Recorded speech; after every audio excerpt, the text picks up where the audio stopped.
ओम नमः शिवाय। हर हर महादेव। श्री शौनक जी ने कहा, महाभाग सूत जी, आप धन्य हैं, परमार्थ तत्व के ज्ञाता हैं। आपने कृपा करके हम लोगों को यह बड़ी अद्भुत एवं दिव्य कथा सुनाई है। भूतल पर इस कथा के समान कल्याण का सर्वश्रेष्ठ साधन दूसरा कोई नहीं है। यह बात हमने आज आपकी कृपा से निश्चय पूर्वक समझ ली। सूत जी, कलयुग में इस कथा के द्वारा कौन कौन से पापी शुद्ध होते हैं, उन्हें कृपा पूर्वक बताइए और इस जगत को कृतार्थ कीजिए। सूत जी बोले, मुने, जो मनुष्य पापी, दुराचारी, खल तथा काम क्रोध आदि में निरंतर डूबे रहने वाले हैं, वे भी इस पुराण के श्रवण पठन से अवश्य ही शुद्ध हो जाते हैं। इसी विषय में जानकर मुनि इस प्राचीन इतिहास का उदाहरण दिया करते हैं, जिसके श्रवण मात्र से पापों का पूर्णतया नाश हो जाता है। बहुत पहले की बात है, कहीं किरातों के नगर में एक ब्राह्मण रहता था, जो ज्ञान में अत्यंत दुर्बल, दरिद्र, रस बेचने वाला तथा वैदिक धर्म से विमुख था। वह स्नान, संध्या आदि कर्मों से भ्रष्ट हो गया था और वैश्यवृत्ति में तत्पर रहता था।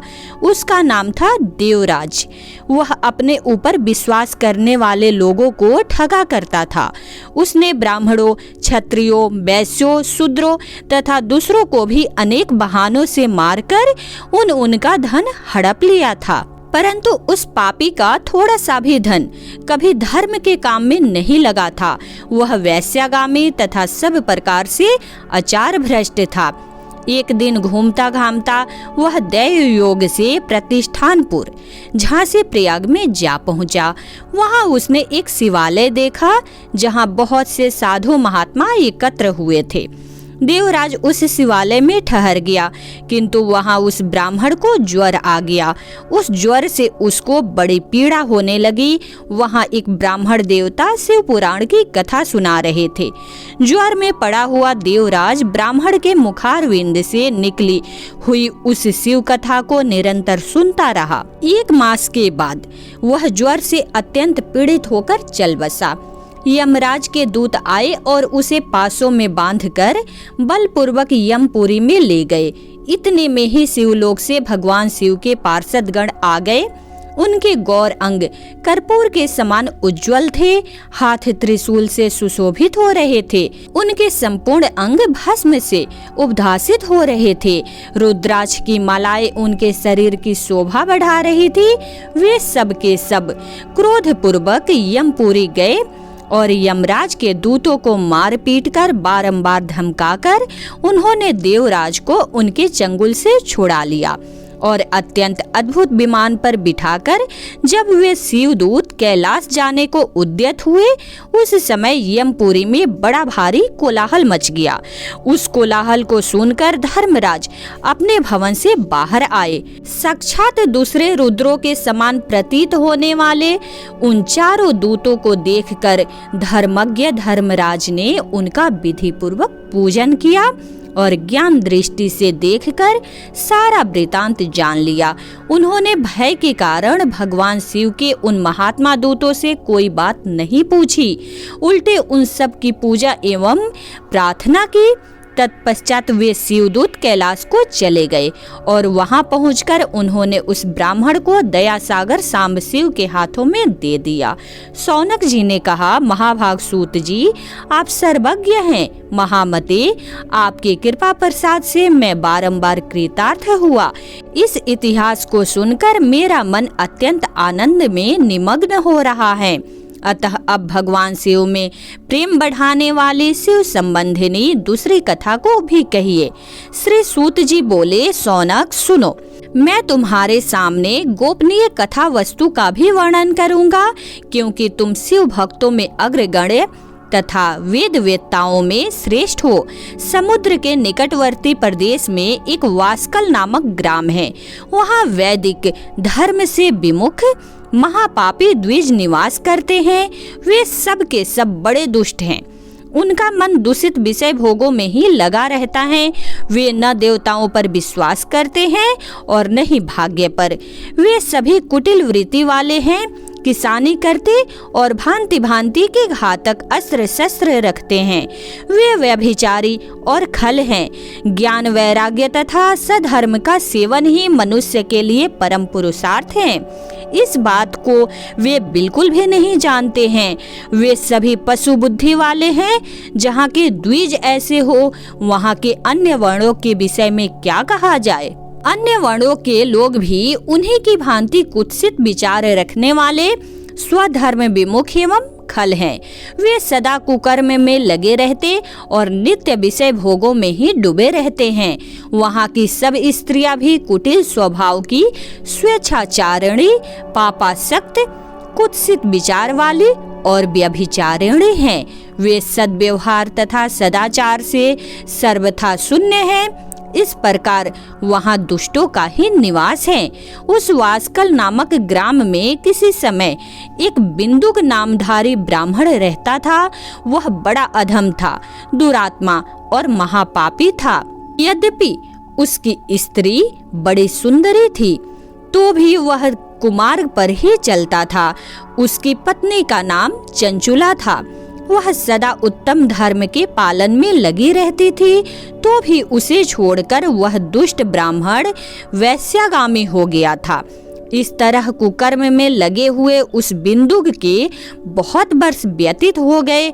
उसकी स्त्री चंचुला काम से पीड़ित होने पर भी स्वधर्म नाश के भय से क्लेश सहकर भी दीर्घ काल तक धर्म से भ्रष्ट नहीं हुई, परंतु दुराचारी पति के आचरण से प्रभावित हो आगे चलकर वह स्त्री भी दुराचारिणी हो गई।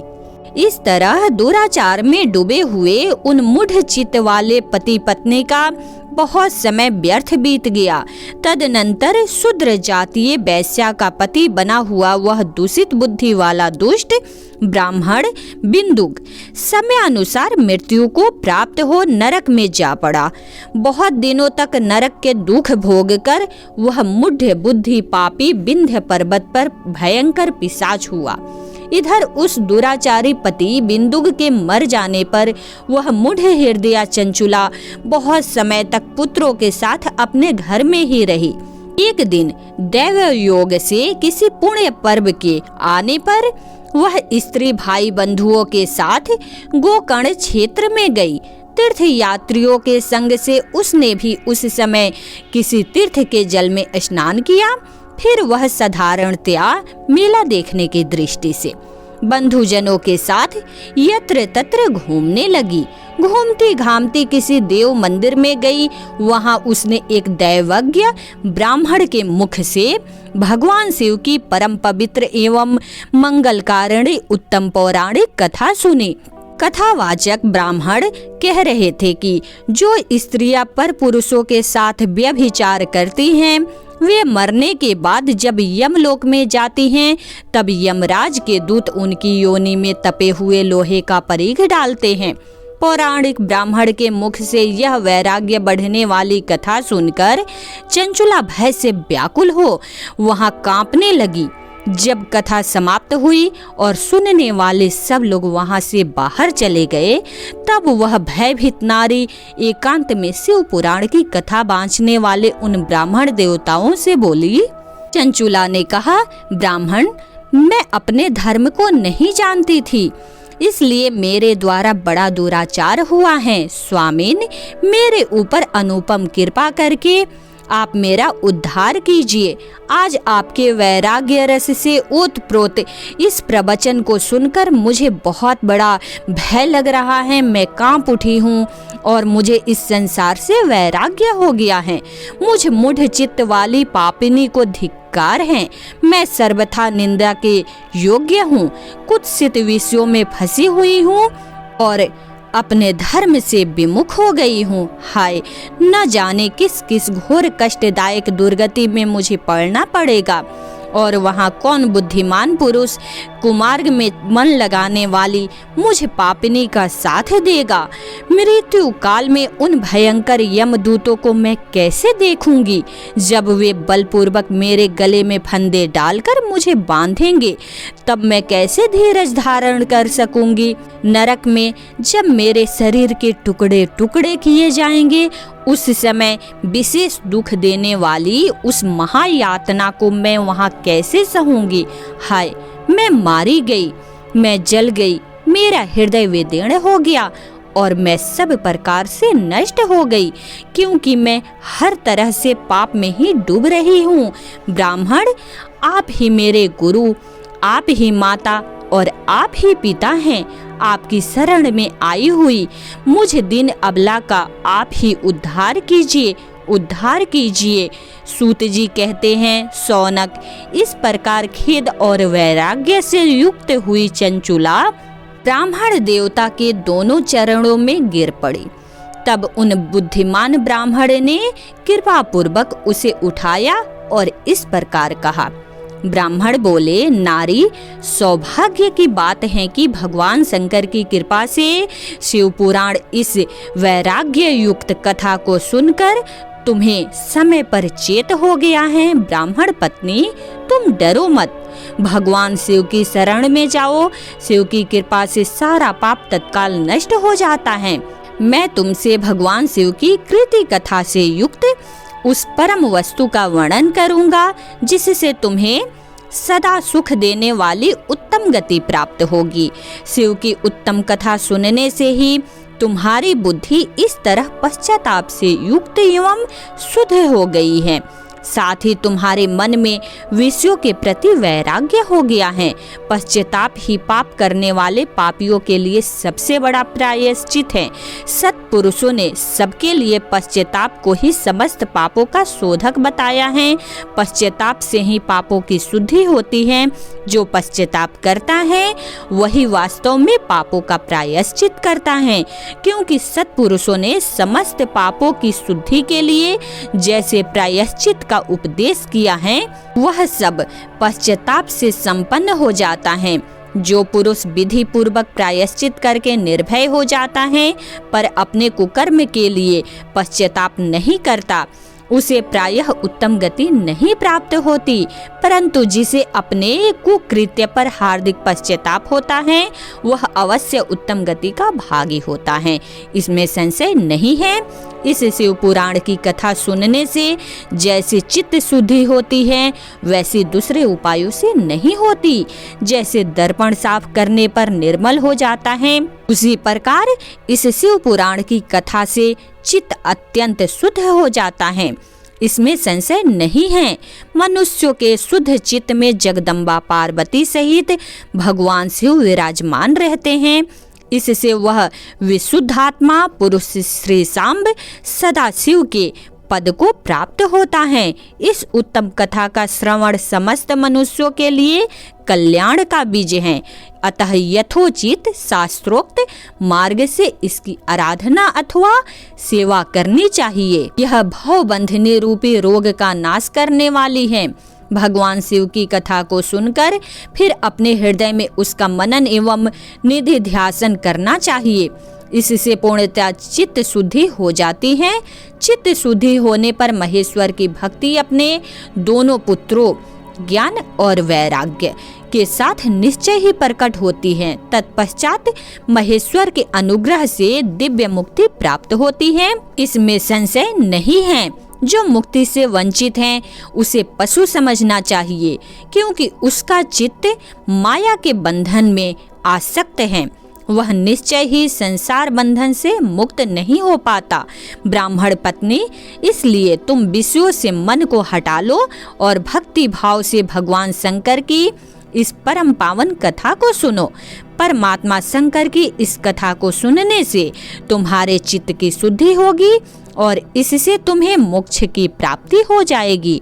जो निर्मल चित्त से भगवान शिव के चरणारविंदों का चिंतन करता है उसकी एक ही जन्म में मुक्ति हो जाती है।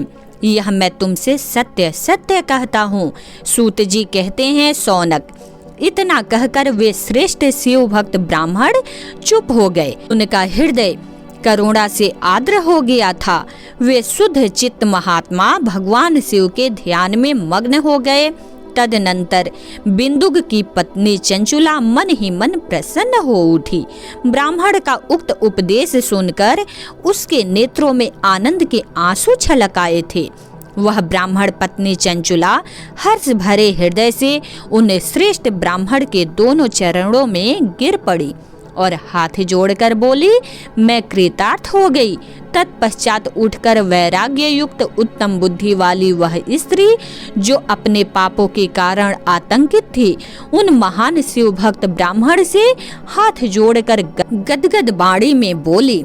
चंचुला ने कहा, ब्राह्मण शिव भक्तों में श्रेष्ठ स्वामिन, आप धन्य हैं, परमार्थदर्शी हैं और सदा परोपकार में लगे रहते हैं, इसलिए श्रेष्ठ साधु पुरुषों में प्रशंसा के योग्य हैं।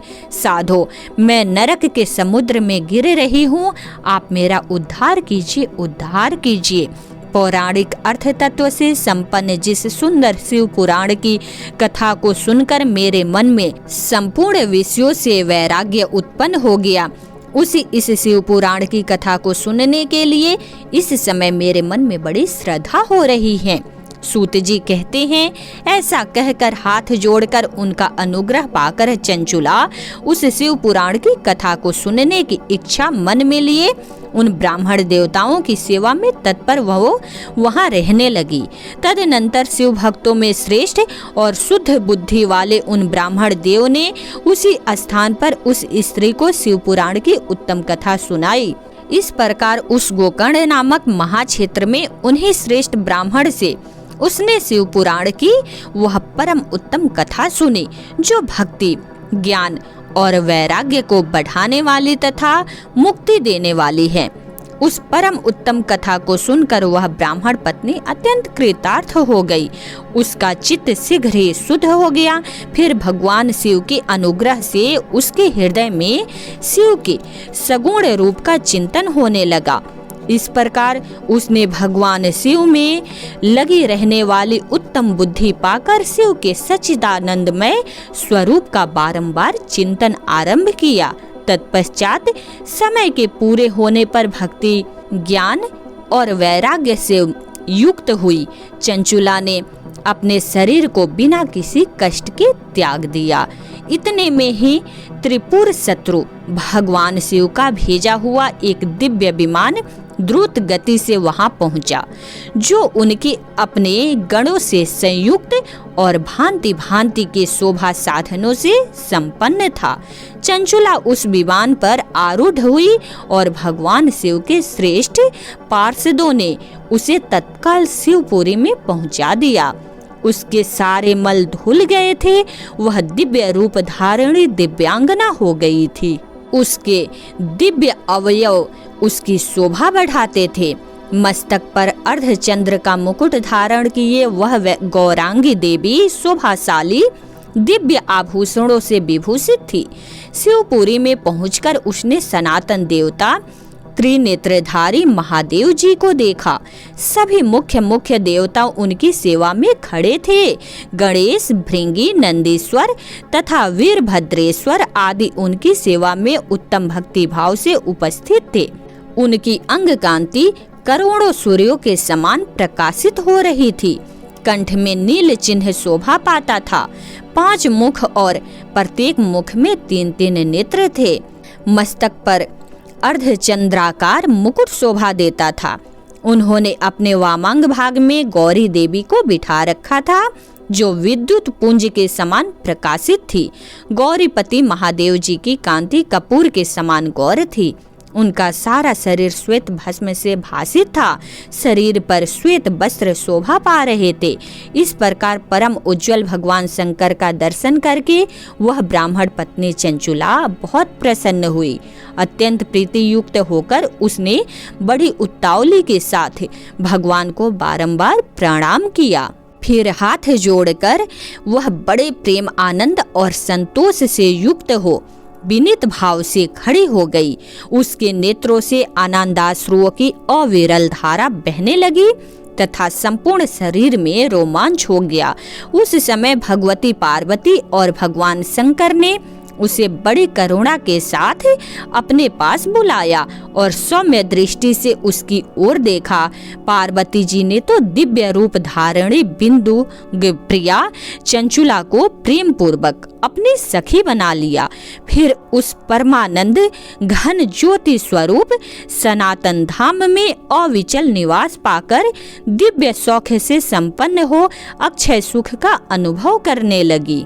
सूत जी बोले, सौनक, एक दिन परमानंद में निमग्न हुई चंचुला ने उमा देवी के पास जाकर प्रणाम किया और दोनों हाथ जोड़कर वह उनकी स्तुति करने लगी। चंचुला बोली, गिरिजानंदिनी स्कंद माता उमे, मनुष्यों ने सदा आपका सेवन किया है। समस्त सुखों को देने वाली शंभु प्रिय आप ब्रह्म स्वरूपिणी हैं। विष्णु और ब्रह्मा आदि देवताओं द्वारा सेव्य हैं। आप ही सगुणा और निर्गुणा हैं तथा आप ही सूक्ष्मा सच्चिदानंद स्वरूपिणी आद्या प्रकृति हैं। आप ही संसार की सृष्टि, पालन और संहार करने वाली हैं। तीनों गुणों का आश्रय भी आप ही हैं। ब्रह्मा, विष्णु और महेश्वर, इन तीनों देवताओं का आवास स्थान तथा उनकी उत्तम प्रतिष्ठा करने वाली पराशक्ति आप ही हैं। सूत जी कहते हैं, सौनक, जिसे सद्गति प्राप्त हो चुकी थी वह चंचुला इस प्रकार महेश्वर पत्नी उमा की स्तुति करके सिर झुकाए चुप हो गई। उसके नेत्रों में प्रेम के आंसू उमड़ आए थे। तब करुणा से भरी हुई शंकर प्रिया भक्त वत्सला पार्वती देवी ने चंचुला को संबोधित करके बड़े प्रेम से इस प्रकार कहा। पार्वती बोली, सखी चंचुले सुंदरी, मैं तुम्हारी की हुई इस स्तुति से बहुत प्रसन्न हूँ। बोलो, क्या वर मांगती हो? तुम्हारे लिए मुझे कुछ भी अदय नहीं है। चंचुला बोली, निष्पाप गिरिराज कुमारी, मेरे पति बिंदु इस समय कहाँ हैं? उनकी कैसी गति हुई है मैं नहीं जानती। कल्याणमयी दीन वत्सले, मैं अपने उन पति देव से जिस प्रकार संयुक्त हो सकूं, आप वैसा ही कोई उपाय कीजिए। महेश्वरी महादेवी, मेरे पति एक शूद्र जातीय वैश्या के प्रति आसक्त थे और पाप में ही डूबे रहते थे। उनकी मृत्यु मुझसे पहले ही हो गई थी। न जाने वे किस गति को प्राप्त हुए। गिरिजा बोली, बेटी, तुम्हारा बिंदुक नाम वाला पति बड़ा पापी था। उसका अंतःकरण बड़ा ही दूषित था। वैश्या का उपभोग करने वाला वह महामूढ़ मरने के बाद नरक में जा पड़ा। अगणित वर्षों तक नरक में नाना प्रकार के दुख भोग कर वह पापात्मा अपने शेष भाग को भोगने के लिए विंध्य पर्वत पर पिशाच हुआ है। इस समय वह पिशाच अवस्था में ही है और नाना प्रकार के क्लेश उठा रहा है। वह दुष्ट वही वायु पीकर रहता और सदा सब प्रकार के कष्ट सहता है। सूत जी कहते हैं, सौनक, गौरी देवी की यह बात सुनकर उत्तम व्रत का पालन करने वाली चंचुला उस समय पति के महान दुख से दुखी हो गई। फिर मन को स्थिर करके उस ब्राह्मण पत्नी ने व्यथित हृदय से महेश्वरी को प्रणाम करके पुनः पूछा। चंचुला बोली, महेश्वरी महादेवी, मुझ पर कृपा कीजिए और दूषित कर्म करने वाले मेरे उस दुष्ट पति का अब उद्धार कर दीजिए। देवी, कुत्सित बुद्धि वाले मेरे उस पापात्मा पति को किस उपाय से उत्तम गति प्राप्त हो सकती है, यह शीघ्र बताइए। आपको नमस्कार है। पार्वती ने कहा, तुम्हारा पति यदि शिव पुराण की पुण्यमयी उत्तम कथा सुने तो सारी दुर्गति को पार करके वह उत्तम गति का भागी हो सकता है। अमृत के समान मधुर अक्षरों से युक्त गौरी देवी का यह वचन आदर पूर्वक सुनकर चंचुला ने हाथ जोड़कर मस्तक झुकाकर उन्हें बारंबार प्रणाम किया और अपने पति के समस्त पापों की शुद्धि तथा उत्तम गति की प्राप्ति के लिए पार्वती देवी से यह प्रार्थना की कि मेरे पति को शिव पुराण की कथा सुनाने की व्यवस्था होनी चाहिए। उस ब्राह्मण पत्नी के बारंबार प्रार्थना करने पर शिवप्रिया गौरी देवी को बड़ी दया आई उन भक्त वत्सला महेश्वरी गिरिराज कुमारी ने भगवान शिव की उत्तम कीर्ति का गान करने वाले गंधर्वराज तुम्बरु को बुलाकर उनसे प्रसन्नता पूर्वक इस प्रकार कहा, तुम्बरु, तुम्हारी भगवान शिव में प्रीति है। तुम मेरे मन की बातों को जानकर मेरे अभीष्ट कार्यों को सिद्ध करने वाले हो, इसलिए मैं तुमसे एक बात कहती हूँ, तुम्हारा कल्याण हो। तुम मेरी इस सखी के साथ शीघ्र ही विंध्य पर्वत पर जाओ। वहाँ एक महाघोर और भयंकर पिशाच रहता है। उसका वृतांत तुम आरंभ से ही सुनो। मैं तुमसे प्रसन्नता पूर्वक सब कुछ बताती हूँ।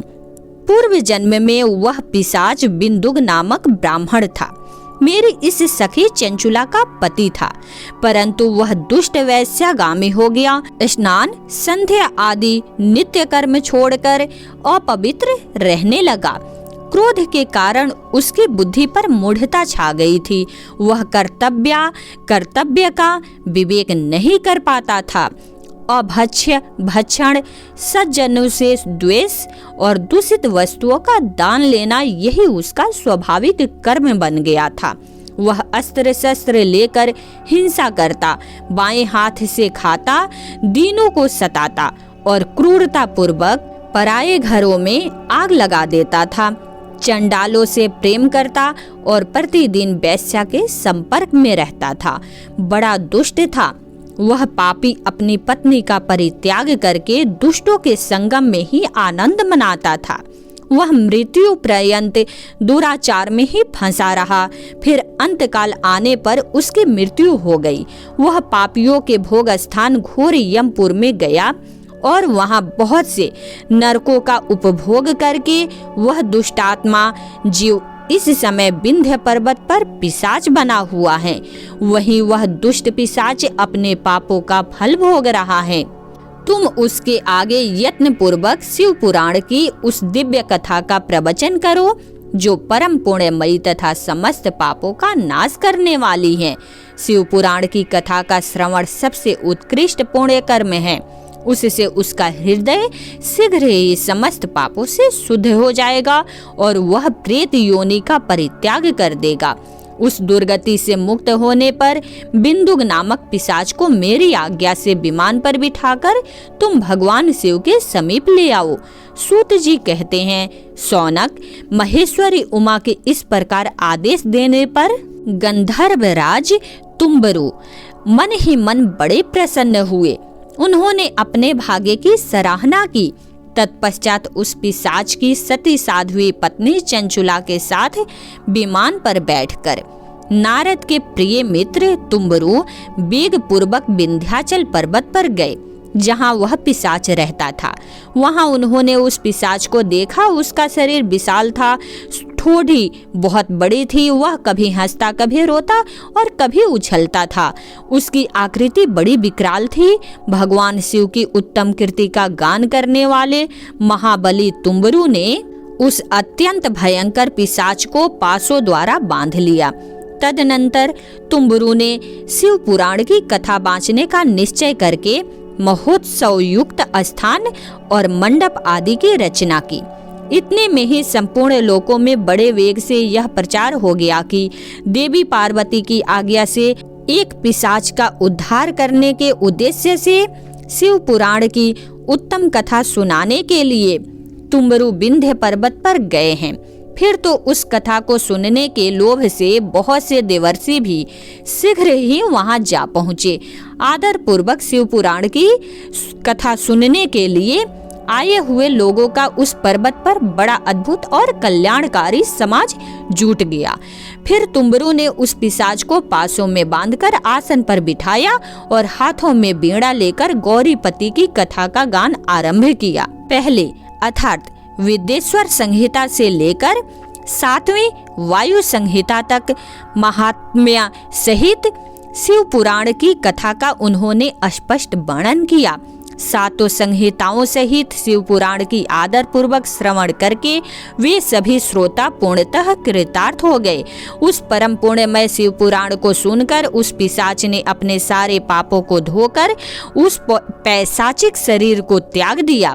फिर तो शीघ्र ही उसका रूप दिव्य हो गया। अंग कांति गौर वर्ण की हो गई। शरीर पर श्वेत वस्त्र तथा सब प्रकार के पुरुषोचित आभूषण उसके अंगों को उद्भासित करने लगे। वह त्रिनेत्रधारी चंद्रशेखर रूप हो गया। इस प्रकार दिव्य देहधारी होकर श्रीमान बिंदुक अपनी प्राण वल्लभा चंचुला के साथ स्वयं भी पार्वती वल्लभ भगवान शिव का गुणगान करने लगा। उसकी स्त्री को इस प्रकार दिव्य रूप से सुशोभित देख वे सभी देवर्षि बड़े विस्मित हुए। उनका चित्त परमानंद से परिपूर्ण हो गया। भगवान महेश्वर का वह अद्भुत चरित्र सुनकर वे सभी श्रोता परम कृतार्थ हो प्रेम पूर्वक श्री शिव का यशोगान करते हुए अपने अपने धाम को चले गए। दिव्य रूपधारी श्रीमान बिंदुक की सुंदर विमान पर अपनी प्रियतमा के साथ पास बैठकर सुखपूर्वक आकाश में स्थित हो बड़ी शोभा पाने लगा। तदनंतर महेश्वर के सुंदर एवं मनोहर गुणों का गान करता हुआ वह अपनी प्रियतमा तथा तुम्बरू के साथ शीघ्र ही शिव धाम में जा पहुंचा। वहां भगवान महेश्वर तथा पार्वती देवी ने प्रसन्नता पूर्वक बिंदुक का बड़ा सत्कार किया और उसे अपना पार्षद बना लिया। उसकी पत्नी चंचुला पार्वती जी की सखी हो गई। उस घनीभूत ज्योति स्वरूप परमानंदमय सनातन धाम में अविचल निवास पाकर वे दोनों दंपति परम सुखी हो गए। ओम नमः शिवाय। हर हर महादेव। शिव पुराण के श्रवण की विधि तथा श्रोताओं के पालन करने योग्य नियमों का वर्णन। सौनक जी कहते हैं, महाप्राज्ञ व्यास शिष्य सूत जी, आपको नमस्कार है। आप धन्य हैं, शिव भक्तों में श्रेष्ठ हैं।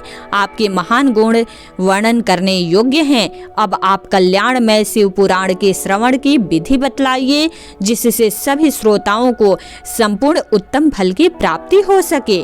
सूत जी ने कहा, मुने सौनक, अब मैं तुम्हें संपूर्ण फल की प्राप्ति के लिए शिव पुराण के श्रवण की विधि बता रहा हूँ। पहले किसी ज्योतिषी को बुलाकर दान मान से संतुष्ट करके अपने सहयोगी लोगों के साथ बैठकर बिना किसी विघ्न बाधा के कथा की समाप्ति होने के उद्देश्य से शुद्ध मुहूर्त का अनुसंधान कराएं और प्रयत्न पूर्वक देश देश में स्थान स्थान पर यह संदेश भेजे कि हमारे यहाँ शिव पुराण की कथा होने वाली है। अपने कल्याण की इच्छा रखने वाले लोगों को उसे सुनने के लिए अवश्य पधारना चाहिए। कुछ लोग भगवान श्री हरि की कथा से बहुत दूर पड़ गए हैं। कितने ही स्त्री शूद्र आदि भगवान शंकर के कथा कीर्तन से वंचित रहते हैं। उन सबको भी सूचना हो जाए, ऐसा प्रबंध करना चाहिए। देश देश में जो भगवान शिव के भक्त हो तथा शिव कथा के कीर्तन और श्रवण के लिए उत्सुक हो, उन सबको आदर पूर्वक बुलवाना चाहिए और आए हुए लोगों का सब प्रकार से आदर सत्कार करना चाहिए। शिव मंदिर में, तीर्थ में, वन प्रांत में अथवा घर में शिव पुराण की कथा सुनाने के लिए उत्तम स्थान का निर्माण करना चाहिए। केले के खंभों से सुशोभित एक ऊंचा कथा मंडप तैयार कराए, उसे सब ओर फल पुष्प आदि से तथा सुंदर चंदुओं से अलंकृत करे और चारों ओर ध्वजा पताका लगाकर तरह तरह के सामानों से सजाकर सुंदर शोभा संपन्न बना दे। भगवान शिव के प्रति सब प्रकार से उत्तम भक्ति करनी चाहिए, वही सब तरह से आनंद का विधान करने वाली है। परमात्मा भगवान शंकर के लिए दिव्य आसन का निर्माण करना चाहिए तथा कथावाचक के लिए भी एक ऐसा दिव्य आसन बनाना चाहिए जो उनके लिए सुखद हो सके। मुने, नियम पूर्वक कथा सुनने वाले श्रोताओं के लिए भी यथा योग्य सुंदर स्थानों की व्यवस्था करानी चाहिए। अन्य लोगों के लिए साधारण स्थान ही रखने चाहिए। जिसके मुख से निकली हुई वाणी देहधारियों के लिए कामधेनु के समान अभीष्ट फल देने वाली होती है, उस पुराण वेता विद्वान वक्ता के प्रति तुच्छ बुद्धि कभी नहीं करनी चाहिए। संसार में जन्म तथा गुणों के कारण बहुत से गुरु होते हैं, परंतु उन सब में पुराणों का ज्ञाता विद्वान ही परम गुरु माना गया है। पुराणवेत्ता पवित्र, दक्ष, शांत, ईर्ष्या पर विजय पाने वाला, साधु और दयालु होना चाहिए। ऐसा प्रवचन कुशल विद्वान इस पुण्यमयी कथा को कहे। सूर्योदय से आरंभ करके 3:30 पहर तक उत्तम बुद्धि वाले विद्वान पुरुष को शिव पुराण की कथा सम्यक रीति से बांचनी चाहिए। मध्याह्न काल में 2 घड़ी तक कथा बंद रखनी चाहिए, जिससे कथा कीर्तन से अवकाश पाकर लोग मल मूत्र का त्याग कर सके। कथा प्रारंभ के दिन से 1 दिन पहले व्रत ग्रहण करने के लिए वक्ता को छौर करा लेना चाहिए। जिन दिनों कथा हो रही हो उन दिनों प्रयत्न पूर्वक प्रातः काल का सारा नित्य कर्म संक्षेप में ही कर लेना चाहिए। वक्ता के पास उसकी सहायता के लिए एक दूसरा वैसा ही विद्वान स्थापित करना चाहिए, वह भी सब प्रकार के संशयों को निवृत्त करने में समर्थ और लोगों को समझाने में कुशल हो। कथा में आने वाले विघ्नों की निवृत्ति के लिए गणेश जी का भी पूजन करे। कथा के स्वामी भगवान शिव की तथा विशेषतः शिव पुराण के पुस्तक की भक्ति भाव से पूजा करे। तत्पश्चात उत्तम बुद्धि वाला श्रोता तन मन से शुद्ध एवं प्रसन्नचित हो आदर पूर्वक शिव पुराण की कथा सुने। जो वक्ता और श्रोता अनेक प्रकार के कर्मों में भटक रहे हो, काम आदि 6 विकारों से युक्त हो, स्त्री में आसक्ति रखते हो और पाखंड पूर्ण बातें करते हो, वे पुण्य के भागी नहीं होते। जो लौकिक चिंता तथा धन, गृह एवं पुत्र आदि की चिंता को छोड़कर कथा में मन लगाए रहते हैं, उन शुद्ध बुद्धि पुरुषों को उत्तम फल की प्राप्ति होती है। जो श्रोता श्रद्धा और भक्ति से युक्त होते हैं, दूसरे कर्मों में मन नहीं लगाते और मौन, पवित्र एवं उद्वेग शून्य होते हैं, वे ही पुण्य के भागी होते हैं। सूत जी बोले, सौनक, अब शिव पुराण की सुनने का व्रत लेने वाले पुरुषों के लिए जो नियम है उन्हें भक्ति पूर्वक सुनो। नियम पूर्वक इस श्रेष्ठ कथा को सुनने से बिना किसी विघ्न बाधा के उत्तम फल की प्राप्ति होती है।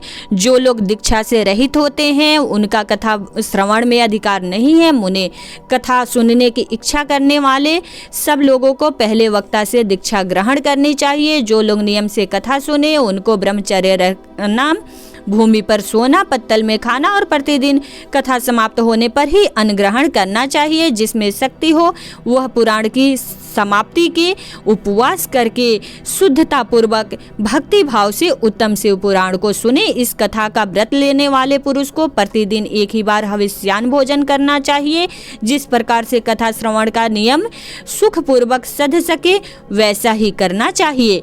गरिष्ठ अन्न, दाल, जला अन्न, सेम, मसूर, भाव दूषित तथा बासी अन्न को खाकर कथाव्रती पुरुष कभी कथा को न सुने। जिसने कथा का व्रत ले रखा हो वह पुरुष प्याज, लहसुन, हींग, गाजर, मादक वस्तु तथा आमिष कही जाने वाली वस्तुओं को त्याग दे। कथावाचक व्रत लेने वाला पुरुष काम, क्रोध आदि 6 विकारों को, ब्राह्मणों की निंदा को तथा पतिव्रता और साधु संतों की निंदा को भी त्याग दे। कथाव्रती पुरुष प्रतिदिन सत्य, शौच, दया, मौन, सरलता, विनय तथा हार्दिक उदारता, इन सद्गुणों को सदा अपनाए रहे।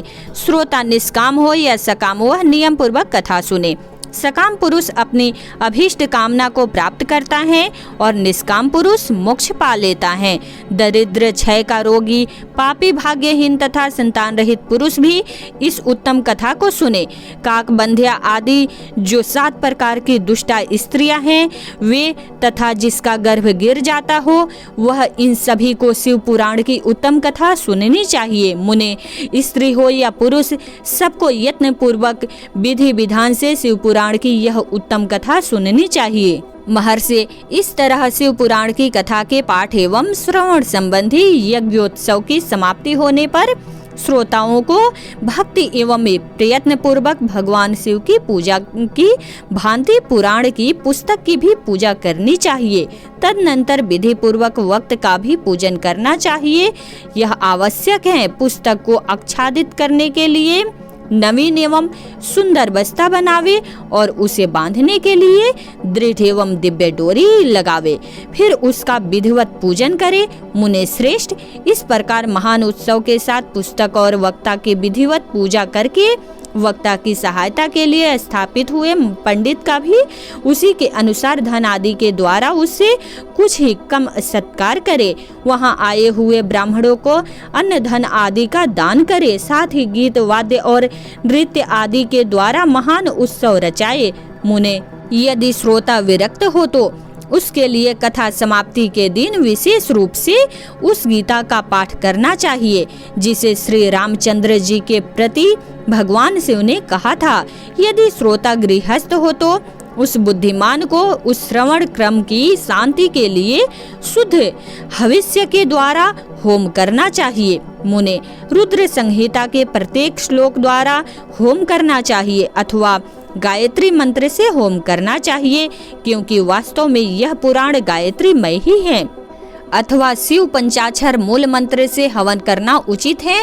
होम करने की शक्ति न हो तो विद्वान पुरुष यथाशक्ति हवनीय हविष्य का ब्राह्मण को दान करे। न्यूनातिरिक्ता रूप दोष की शांति के लिए भक्ति पूर्वक शिव सहस्त्र नाम का पाठ अथवा श्रवण करे। इससे सब कुछ सफल होता है, इसमें संशय नहीं है, क्योंकि तीनों लोकों में उससे बढ़कर कोई वस्तु नहीं है। कथा श्रवण संबंधित व्रत की पुण्यता की सिद्धि के लिए 11 ब्राह्मणों को मधु मिश्रित खीर भोजन कराए और उन्हें दक्षिणा दे। मुने, यदि शक्ति हो तो 3 तोले सोने का एक सुंदर सिंहासन बनवाए और उस पर उत्तम अक्षरों में लिखी अथवा लिखाई हुई शिव पुराण की पोथी विधि पूर्वक स्थापित करे। तत्पश्चात पुरुष उसकी आवाहन आदि विधिवत उपचारों से पूजा करके दक्षिणा चढ़ाए। फिर जितेंद्रिय आचार्य का वस्त्र आभूषण एवं गंध आदि से पूजन करके दक्षिणा सहित वह पुस्तक उन्हें समर्पित कर दे। उत्तम बुद्धि वाला श्रोता इस प्रकार भगवान शिव के संतोष के लिए पुस्तक का दान करे। शौनक, इस पुराण के उस दान के प्रभाव से भगवान शिव का अनुग्रह पाकर पुरुष भव बंधन से मुक्त हो जाता है। इस तरह विधि विधान का पालन करने पर श्री संपन्न शिव पुराण की संपूर्ण फल को देने वाला तथा भोग और मोक्ष का दाता होता है। मुने, शिव पुराण का वह सारा महात्म्य जो संपूर्ण अभीष्ट को देने वाला है मैंने तुम्हें कह सुनाया। अब और क्या सुनना चाहते हो? श्रीमान, शिव पुराण के समस्त पुराणों के भाल का तिलक माना गया है। यह भगवान शिव को अत्यंत प्रिय, रमणीय तथा भव रोग का निवारण करने वाला है। जो सदा भगवान शिव का ध्यान करते हैं, जिनकी वाणी शिव के गुणों की स्तुति करती है और जिनके दोनों कान उनकी कथा सुनते हैं, इस जीव जगत में उन्हीं का जन्म लेना सफल है। वे निश्चय ही संसार सागर से पार हो जाते हैं। भिन्न भिन्न प्रकार के समस्त गुण एवं जिनके सच्चिदानंदमय स्वरूप का कभी स्पर्श नहीं करते, जो अपनी महिमा से जगत के बाहर और भीतर भासमान है तथा जो मन के बाहर और भीतर वाणी एवं मनोवृत्ति रूप में प्रकाशित होते हैं, उन अनंत आनंद घन रूप परम शिव की मैं शरण लेता हूँ। ओम नमः शिवाय। हर हर महादेव। दोस्तों, आने वाले वीडियो में शिव पुराण के और अध्याय के बारे में आपसे बताएंगे। तो अगर आपने अब तक चैनल सब्सक्राइब नहीं किया है तो चैनल को सब्सक्राइब करके नोटिफिकेशन ऑल कर दीजिए, ताकि आप शिव पुराण की संपूर्ण कथा को सुन सके और उसका लाभ उठा सके। हर हर महादेव।